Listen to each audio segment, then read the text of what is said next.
সিদ্ধান্ত নিয়েছিলাম ফেরার পথে আমরা থাইল্যান্ডে ঢুকবো। থাইল্যান্ডে আপনারা জানেন যে আমাদের জুলাই যোদ্ধাদের একটা অংশ এখন আছে 64 জন, আগে এই সংখ্যাটা আর একটু বেশি ছিল। কেউ 1 বছর, কেউ 10 মাস, কেউ 11 মাস এই সময়ব্যাপী তারা ওখানে চিকিৎসাধীন আছে।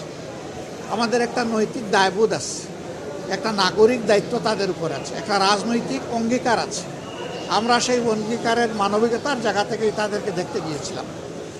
আসলে তাদেরকে এখনও দেখলে খুবই খারাপ লাগে। একজনের পায়ের 4 ইঞ্চি, 6 ইঞ্চি, 8 ইঞ্চি হাড্ডি নেই, শুধু গুস্ত আর চামড়া ঝুলে আছে।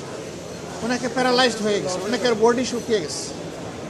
একটা ছেলে, তার বাবা এসে বলল যে আমার একমাত্র ছেলে খুবই খারাপ অবস্থা, না দেখে যাবেন। ওখানে একটা হাসপাতালে 7, 8 এবং 9 তলা পুরোপুরিভাবেই এই রোগীদের জন্যই নেওয়া হয়েছে। সরকারের দায়িত্বভার গ্রহণ করেছে, ইন্টিরিম সরকারের সময় তাদেরকে প্রেরণ করা হয়েছে। এমবেসি থেকে লোকও নিয়োগ আছে, কিন্তু এই লোকরা তো চাইলেও কিছু করতে পারবে না। এমন কিছু কেস আছে এগুলার কোনো জবাব নাই, এমন কিছু ঘটনা আছে এগুলার কোনো রিমিডি নাই। তারা কিন্তু এই অবস্থায় হয়তো দেশে ফিরবে।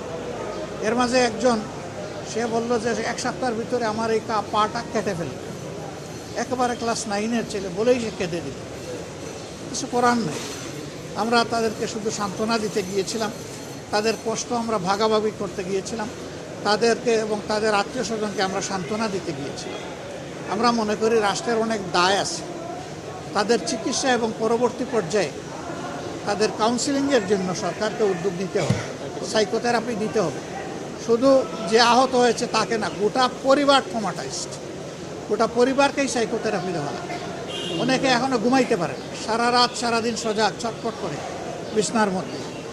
আমরা সেই দেশের যারা চিকিৎসা সেবায় নিয়োজিত তাদের সাথে কথা বলেছি, তাদেরকে আমরা খুবই আন্তরিক পেয়েছি।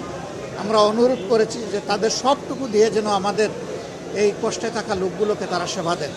আর আমাদের সরকারকে আমরা অনুরোধ করব, তারা এবং আরও যারা বাকি আছে তাদের দায় আমাদেরকে নিতে হবে, সরকারকে নিতে হবে।